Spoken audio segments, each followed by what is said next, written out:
সমস্যাটা কি আপনার? আমার ওখানে হাত লাগিয়েছেন কেন? ও সরি ম্যাম, আমি আসলে খেয়াল করিনি। শার্ট আপ, ওকে? খেয়াল করিনি মানেটা কি? আপনাদের মতো ছেলেদের আমার বেশ ভালো করে জানা আছে। আপনারা ইচ্ছে করে মেয়েদের শরীরে হাত লাগিয়ে বলেন সরি। দেখুন মিস, আমি ইচ্ছে করে কিছু করিনি। আমার অসাবধানতায় আমার হাত। চুপ, একদম চুপ। আর একটা কথা বললে একদম গালের ওপরে হাতের ছাপ বসিয়ে দেব। দেখতে তো ভদ্র ঘরের ছেলে মনে হচ্ছে। এসব নোংরামি করতে লজ্জা করে না? আপনি আমার কথা বিশ্বাস কেন করছেন না? আমি তো বলছি আমি ইচ্ছে করে। চুপ, আমার চোখের সামনে থেকে এক্ষুনি বিদায় নিন, অন্যথায় রাস্তার ছেলে দিয়ে মার খাওয়াবো। অধরার কথাগুলো শুনে অয়ন চুপসে গেল। নিজের ভুল স্বীকার করার পরও অধরা অয়নকে যাচ্ছে তাই ভাষায় কথা বলল। অয়ন বারবার অধরাকে বলছে যে সে ইচ্ছে করে এমন কিছু করেনি। তবে অধরা তো অয়নের কথা বিশ্বাস তো দূর, অয়নের কথা শোনার প্রয়োজন বোধ করছে না। নিজেই নিজের ভাবনা অনুযায়ী সব কথা শুনিয়ে চলেছে। অয়ন আজ একটা অফিসে ইন্টারভিউ দিতে আসছে। বাড়ি থেকে বেরিয়ে বাসের জন্য অপেক্ষা করতে লাগলো অয়ন। সকাল সকাল একটা মহা মুশকিলে পড়তে হলো অয়নকে। একে তো বাস পায়নি, অতঃপর অনেক অপেক্ষার পর যেটা পেয়েছে সেটাই উঠে অথরার সাথে তর্ক বিতর্ক হয়ে গেল। আজকের দিনটাই মনে হচ্ছে অয়নের জন্য অশুভ হতে চলেছে। অয়ন পাবলিক প্লেসে কোনো প্রকার ঝামেলা করতে চায় না, তাই নিশ্চুপ হয়ে অথরার সকল কথা নির্বাকে মেনে নিল সে। বাস আপন গতিতে চলতে লাগলো। কিছু সময় পর অয়ন তার নির্দিষ্ট গন্তব্যে পৌঁছে যায়। অয়ন বাস থেকে নেমে পড়ে অফিসের দিকে দ্রুত পা চালাতে লাগলো। পেছন ফিরে একবার তাকানোরও ইচ্ছে হলো না অয়নের। অয়ন হাঁটছে আর ভাবছে আজকালকার সমাজের কথা। একটা মেয়ের শরীরের বিশেষ অংশে হাত দেওয়া বা স্পর্শ করাটা যেন ট্রেন্ড হয়ে গেছে। কিছু লোকের বাজে চিন্তা চেতনার জন্য অনেক নির্দোষ লোকেদেরও তাদের কাতারে পড়তে হয়। সব সামনের খেলা। অয়ন মাথা থেকে সকালের ব্যাপারটা ঝেড়ে ফেলে দিয়ে ইন্টারভিউর দিকে ফোকাস করলো। অফিসে এসে অয়ন ওয়েটিং রুমে বসে অপেক্ষা করতে লাগলো। কিছু সময় যেতেই অয়নকে বসের কেবিনে ডেকে নেওয়া হলো। অয়ন বসের কেবিনে ঢুকতেই চমকে উঠল ভীষণ। অয়ন বসের চেয়ারে তাকিয়ে চোখজোড়া চড়ক গাছ করে নিল। অয়ন দেখতে পেল বসের চেয়ারে বসে আছে বাসের সেই মেয়েটি। অয়নকে দেখে বস অয়নকে উদ্দেশ্য করে ভীষণ কর্কশ কণ্ঠে বলতে লাগলো, ওখানে দাঁড়িয়ে আমার দিকে হা করে তাকিয়ে থাকবেন, নাকি এখানে এসে বসে আমার প্রশ্নের উত্তরও দিবেন? জি ম্যাম, আসছি। সরি। সরি শোনার মতো সময় আমার হাতে নেই। সিভি দিন দ্রুত। ইয়েস ম্যাম, এই নিন সিভি। বাহ, আপনার সিভি আর আপনার চরিত্র দুটোর অবস্থা তো একদম সেম, ভীষণ খারাপ। এই সিভি নিয়ে আশা করছেন এই চাকরিটা পাবেন? ম্যাম, সিভি দিয়ে তো আর কারো যোগ্যতা বোঝা যায় না। আপনি পরীক্ষা করে নিন, দেখুন এই চাকরিটা করার মতো যোগ্যতা আমার আছে কিনা। চাকরি করার কতটা যোগ্যতা আপনার আছে সেটা আমি জানি না, তবে এইটা আমি শিওর যে কথায় কথায় তর্ক করাটা আপনার স্বভাবে পরিণত হয়েছে। অধরার কথার বিপরীতে অয়ন আর কোনো কথা বলল না। কারণ অধরা হয়তো অয়নের উপর সকালের ঘটনাটাকে নিয়ে বেশ বিরক্ত আছে। তার উপর অয়ন যদি এখন আবার তর্ক করে তবে সেটা আরও খারাপের দিকে যাবে। তাই অয়ন খানিকটা নিশ্চুপ হয়ে বসে থাকলো। অয়ন বুঝতে পারছে এই চাকরিটা তার হয়তো হবে না। অয়ন বুঝতে পারছে এই চাকরিটা তার হয়তো হবে না, কারণ অধরা তাকে শুরু থেকেই ভুল বুঝে আছে। আর এখন তো অয়নের উপর আরও বেশি বিরক্ত সে। তবুও অয়ন আশা করে বসে আছে, এই চাকরিটা পাওয়া খুব বেশি প্রয়োজন তার। অধরা অয়নের সিভি চেক করে পরপর কিছু প্রশ্ন অয়নকে করল। অয়ন বেশ সাবধানতার সাথে অধরার করা সকল প্রশ্নের উত্তর দিল। অয়নের প্রশ্নের উত্তর শুনে অধরা অয়নের দিকে এক দৃষ্টিতে তাকিয়ে আছে। অধরার চোখের দিকে তাকিয়ে অয়ন মাথা নিচু করে ফেলল। অয়নের উত্তর সঠিক হলেও লাভ হবে না হয়তো। অধরা কিছু সময় নিজের ঠোঁট কামড়ে ধরে রেখে অয়নকে উদ্দেশ্য করে বলল, সত্যি আপনার যোগ্যতা আছে এই চাকরিটা করার মতো। আর আপনার উত্তরগুলোতে আমি সত্যি মুগ্ধ হয়েছি। আপনার চাকরি কনফার্ম। ম্যাম, আপনি সত্যি বলছেন আমি সত্যি চাকরিটা পেয়েছি? জানি আমি, আপনি হয়তো এটাই ভাবছেন সকালের ওই ঘটনার পর হয়তো আমি আপনাকে চাকরি দিব না, কিন্তু কাজ আর ব্যক্তিগত জীবন দুটোই আলাদা আমার কাছে। জি ম্যাম, অনেক ধন্যবাদ আপনাকে। সত্যি আমার এই চাকরিটা খুব বেশি প্রয়োজন ছিল। হয়েছে, ধন্যবাদ দেওয়ার মতো কিছু হয়নি। আমি আমার কাজ করেছি, আর আপনি এখন আপনার কাজ ঠিক মতো করবেন। জি ম্যাম, তাই করব। অধরা অয়নের সাথে কাজ নিয়ে কিছু সময় কথা বলল। অতঃপর অয়নকে চলে যেতে বলল। অয়ন অধরার কেবিন থেকে বেরিয়ে গিয়ে খুশির একটা হাসি দিল। বর্তমানে চাকরি পাওয়াটা চারটেখানি কথা নয়। চাকরির পাওয়ার আর যুদ্ধে জয়লাভ করা দুটোই সমান। অয়ন কাগজপত্র নিয়ে অফিস থেকে বেরিয়ে সোজা চলে আসে নিজের বাড়িতে। বাড়ি ফিরতেই অয়নের ছোট আদরের বোন অয়নকে জড়িয়ে ধরে বলতে লাগলো, ভাই, আমার জন্য তুমি চকলেট এনেছো? জানো আমি চকলেটের জন্য এতক্ষণ ধরে অপেক্ষা করছি। নিয়ে এসেছি পিচি বুড়ি আমার। এই নে তোর জন্য অনেকগুলো চকলেট নিয়ে এসেছি। অয়ন নিজের ছোট বোনের হাতে চকোলেটগুলো দিতেই অনু খুশিতে গদগদ হয়ে অয়নের গালে চুমু খেয়ে অয়নের সামনে দিয়ে নাচতে নাচতে চলে যায়। অয়নের এই দুনিয়ায় নিজের ছোট বোন ছাড়া আর কেউ নেই। অয়নের বাবা মা একটা দুর্ঘটনায় অনেক বছর আগেই মারা যায়।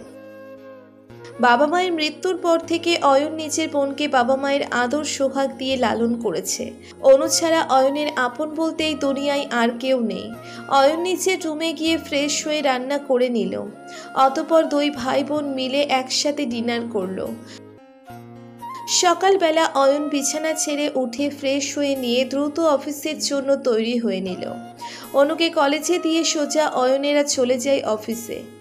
অফিসে আজ অয়নের প্রথম দিন, আর ঢাকা শহরের জ্যামের কারণে অয়নকে আজ লেট করে আসতে হলো। অয়ন বেশ দ্রুত অফিসের মধ্যে প্রবেশ করছে। অয়ন অফিসে ঢুকতেই আচমকা অয়নের সামনে চলে আসে অধরা। অয়ন নিজেকে থামাতে না পেরে নিজের অনিচ্ছায় অধরার সাথে অয়নের ধাক্কা লেগে যায়।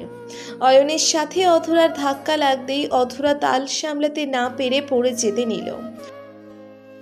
অয়ন অধরাকে সেভ করতেই অধরার কোমর ধরে কোনো মতে অধরাকে মাটিতে পড়ে যাওয়া থেকে আটকে নিল। অধরা অয়নের চোখের দিকে একদৃষ্টিতে তাকিয়ে আছে। অয়নের বুকের মধ্যে অজানা ভয় কাজ করছে। ভয়ের চোটে অয়নের কলিজা শুকিয়ে গেছে। অয়ন দ্রুত অধরাকে তুলে নিয়ে অধরাকে উদ্দেশ্য করে বলল, সরি, আমায় ক্ষমা করে দিন। আমি ইচ্ছে করে এমন কিছু করিনি।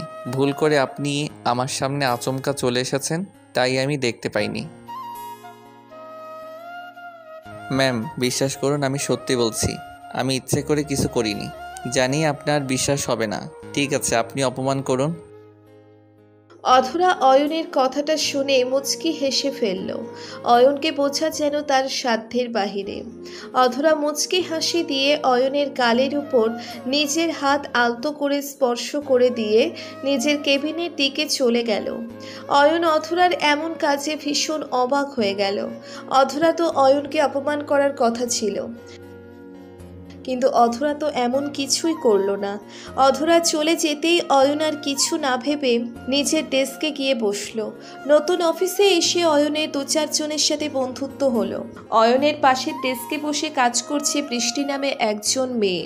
অয়ন কিছু সময় কাজ করতেই বৃষ্টি অয়নকে উদ্দেশ্য করে বলল, আচ্ছা অয়ন সাহেব, আপনার সাথে আমার একটা কথা ছিল। আপনি যদি কিছু মনে না করেন তো বলবো? জি বলুন না, কি কথা বলতে চাইছেন? আপনার কি কোনো গার্লফ্রেন্ড আছে?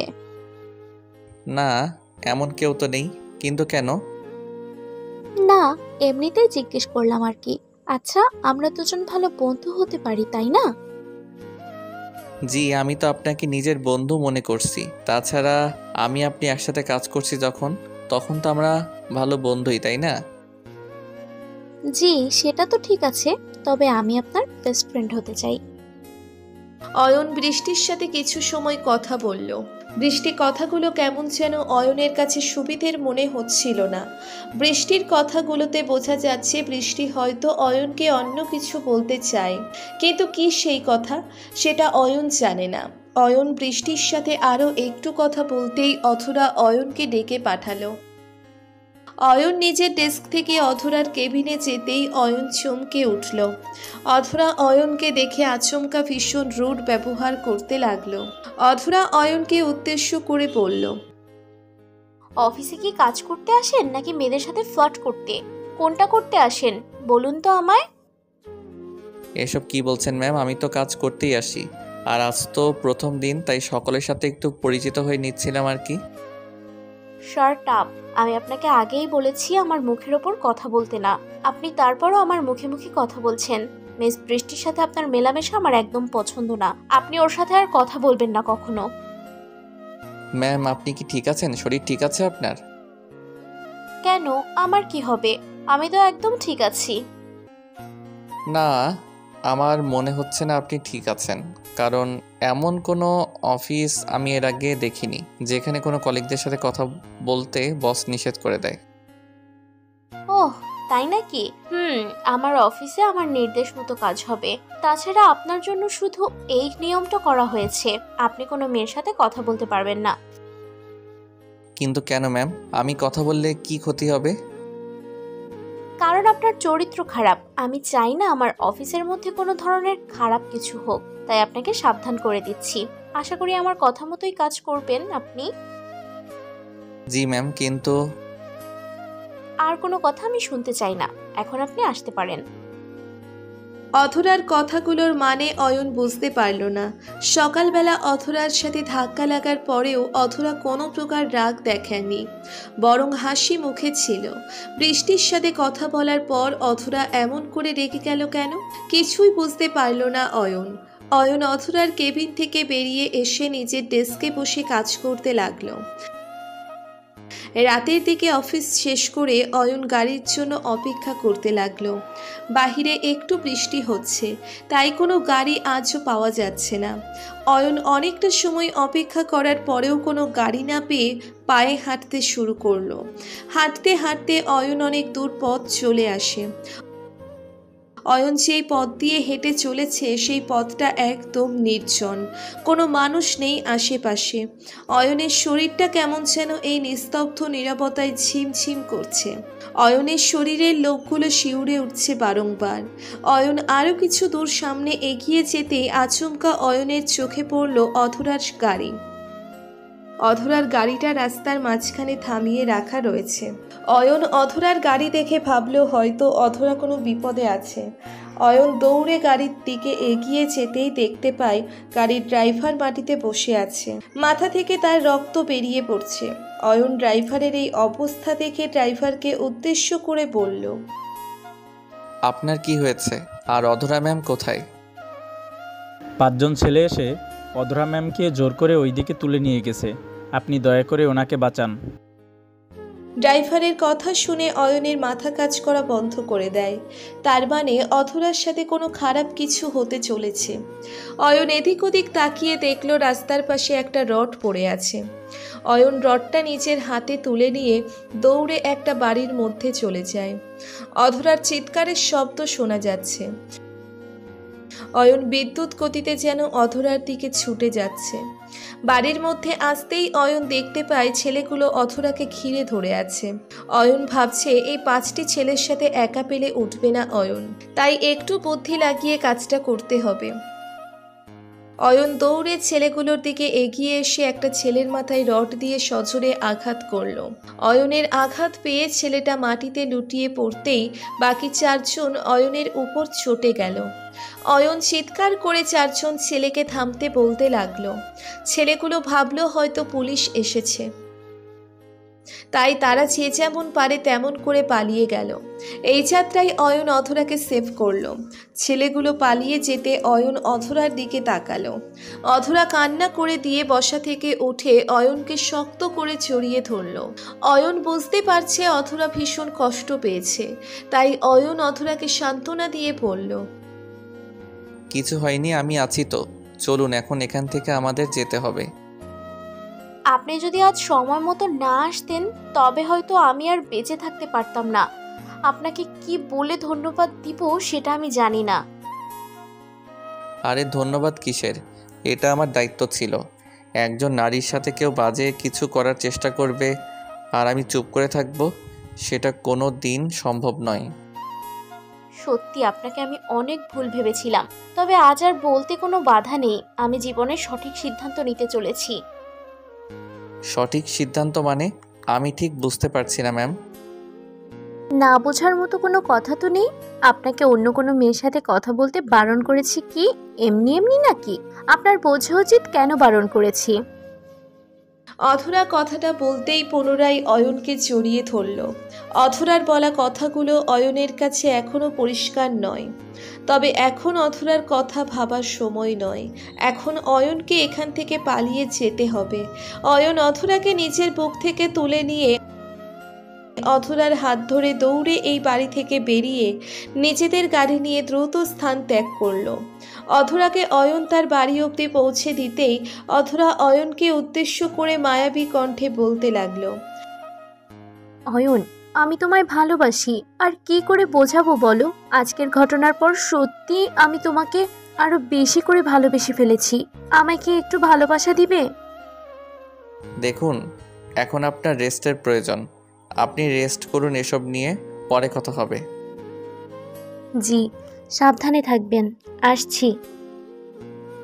অয়ন অধরাকে তার বাড়ি রেখে চলে যায় নিজের বাড়িতে। সারা রাত অয়ন ঘুমাতে পারেনি অধরার কথা ভাবতে ভাবতে। সত্যি অধরাকে তার ভীষণ পছন্দ, তবে অয়ন এটাও জানে অধরার যোগ্য সে নয়। তাই অধরাকে ভালোবাসতে তার ভয় করছে। ভালোবাসা কখনো যোগ্যতা দিয়ে হয় না, ভালোবাসা হয় মন থেকে। বিধাতা আমাদের ভাগ্য কার সাথে লিখে রেখেছে সেটা উনি জানেন। অয়ন পরদিন অফিসে গিয়ে অধরাকে নিজের মনের কথা বলে। অয়ন অধরাকে জানিয়ে দেয় এই সম্পর্ক কখনোই হবে না, তবে অধরার জেদের কাছে একটা সময় অয়নকে পরাস্ত হতে হয়। অয়ন আর অধরার জন্য দোয়া করবেন, তারা যেন সব সময় ভালোবাসায় থাকতে পারে। আমাদের ভিডিওটি কেমন লেগেছে তা কমেন্ট করে জানাতে ভুলবেন না। আর ভিডিওটি যদি ভালো লেগে থাকে তাহলে একটি লাইক করুন আর সাবস্ক্রাইব করে আমাদের পাশেই থাকুন। ধন্যবাদ সবাইকে আমাদের পাশে থাকার জন্য। আল্লাহ হাফেজ।